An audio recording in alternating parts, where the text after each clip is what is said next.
Bapak, Ibu, saudara-saudari, anak-anak, sahabat kenalan yang terkasih, kembali bersama dengan saya Hari Liong. Kita akan merenungkan bacaan Injil pada hari ini, Selasa 30 Maret 2021.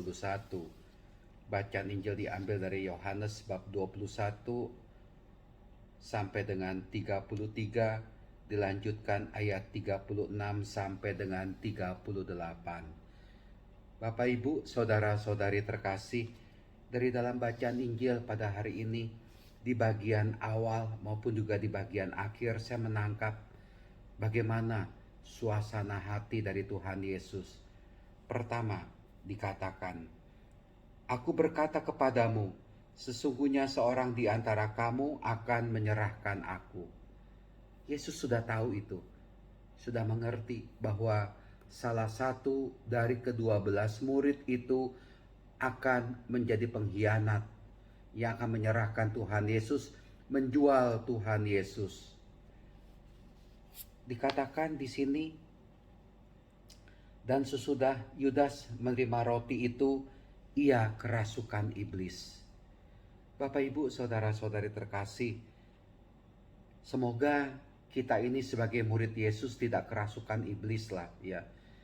Karena kalau sudah kerasukan iblis, maka seperti hanya Yudas Iskariot, dia mengkhianati Tuhan Yesus, dia menjual Tuhan Yesus. Dia tidak lagi berpihak kepada Tuhan Yesus. Yang dicari adalah keuntungan bagi dirinya sendiri dengan cara menjual Tuhan Yesus itu. Bapak, Ibu, saudara-saudari terkasih, memang dalam hidup ini terkadang kita juga harus menerima. Tuhan Yesus sepertinya mengajarkan kita pada hari ini betapa menerima kenyataan itu dan menyerahkan semuanya itu kepada Allah Bapa jauh lebih penting daripada kita memberontak, daripada kita melawan, berhadapan dengan situasi yang kita hadapi, seperti halnya yang situasi dihadapi oleh Tuhan Yesus. Di bagian awal dia sudah tahu bahwa akan ada orang murid yang mengikuti Yesus akan mengkhianati, menjual Tuhan Yesus. Bahkan juga di bagian akhir bacaan Injil pada hari ini, kembali Tuhan Yesus mengingatkan atau sudah mengetahui bahwa Petrus itu akan menyangkal Yesus sampai 3 kali. Kalimatnya begini, kata Petrus kepadanya, "Tuhan, mengapa aku tidak dapat mengikuti Engkau sekarang? Aku akan memberikan nyawaku bagimu."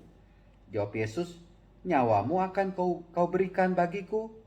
Sesungguhnya aku berkata kepadamu, sebelum ayam berkokok, engkau telah menyangkal aku 3 kali." Di bagian awal bacaan Injil, Tuhan Yesus sudah memberi peringatan bahwa dia itu akan dikhianati. Di bagian akhir bacaan Injil, Tuhan Yesus mengatakan bahwa Petrus itu akan menyangkal Yesus sampai 3 kali. Bagaimana itu suasana batin Tuhan Yesus, suasana hati yang ada dalam diri Tuhan Yesus? Tentu saja berkecamuk. Ada yang mengkhianati, ada yang menyangkal. Tapi saya pikir Bapak, Ibu, saudara-saudari yang terkasih, ya dari sini kita bisa belajar ya dari Tuhan Yesus. Yang namanya dikhianati, yang namanya disangkal, mungkin kita bisa belajar dari Tuhan Yesus.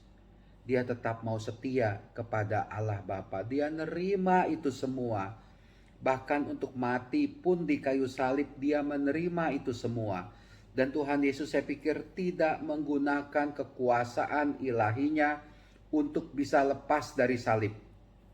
Menurut saya, Tuhan Yesus bisa saja itu ya menggunakan kekuasaan-kekuasaannya, kekuasaan ilahi itu supaya dia bisa lepas dari penyalipan itu, mati di kayu salib.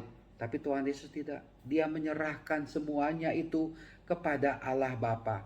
Enggak apa-apa saya dikhianati, enggak apa-apa saya disangkal, Enggak apa-apa saya memikul salib sampai jatuh katakanlah 3 kali. Enggak apa-apa itu saya disalib sampai mati di bukit Golgota. Tuhan Yesus menerima itu semua. Yang penting Anda selamat. Yang penting umatku yang percaya kepadaku selamat. Itu yang mau dikatakan oleh Tuhan Yesus. Dia lebih mengutamakan keselamatan bagi orang lain daripada dia menyelamatkan dirinya sendiri. Bisa, menurut saya pasti bisa. Tapi itu tidak dilakukan oleh Tuhan Yesus. Dia menyerahkan semuanya itu kepada Allah Bapa. Dan akhirnya nanti kita bisa lihat dalam rangkaian pekan suci ini bagaimana Allah berpihak kepada anaknya, anak yang berkenan kepadanya, yang adalah Tuhan Yesus yang mati di kayu salib itu. Nanti kita akan melihat itu, bagaimana keberpihakan, bahwa Allah Bapa itu berpihak kepada Tuhan Yesus. Nah Bapak Ibu saudara-saudari terkasih, saya pikir inilah dia yang bisa kita pelajari, penyerahan diri secara total kepada Allah. Kita nggak penting apakah kita dikhianati atau disakiti atau disangkal. Dan menurut saya itu adalah sesuatu yang biasa dalam hidup ini. Ada orang yang mengkhianati Anda, mengkhianati saya, itu hal biasa. Ada orang yang menyakiti saya, itu hal biasa. Ada orang yang menyangkal saya, itu juga hal biasa. Tapi yang penting itu semua tidak membuat saya mencintai Tuhan Yesus dan juga mengasihi orang-orang yang mengkhianati, menyangkal, mengecilkan, tidak hormat kepada Anda, kepada kita. Teladanilah Tuhan Yesus yang selalu akhirnya menyerahkan segala-galanya dan Allah Bapa berpihak kepada Dia. Kalau kita berserah kepada Allah Bapa, membiarkan semuanya itu terjadi, tidak melawan, tenang saja, nerima saja, Allah berpihak kepada Anda. Allah berpihak kepada kita sekalian. Itulah dia kemenangan. Bukan karena kita kuat, hebat, mengatasi segalanya itu. Kemenangan itu adalah saya menyerahkan semuanya kepada Allah.